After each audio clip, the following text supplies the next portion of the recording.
গত এক সপ্তাহে আমি যে পরিমাণ ফুলকপি খেয়েছি, মাটি ও মানুষের উপস্থাপক শাইখ সিরাজ সাহেব তার গোটা জীবনে এত ফুলকপি চোখেও দেখেনি।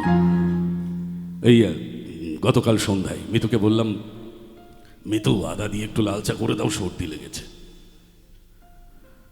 মিতু পাথর মুখ করে চা বানাতে গেলেন।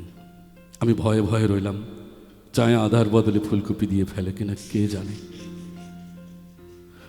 আল্লাহর অশেষ রহমতে খানিক বাদে মিতু আদা দিয়ে চা আনলো।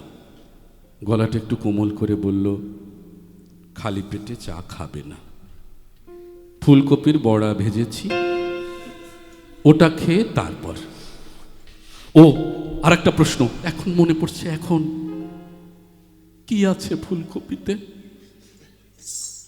যা আমার মাঝে নেই?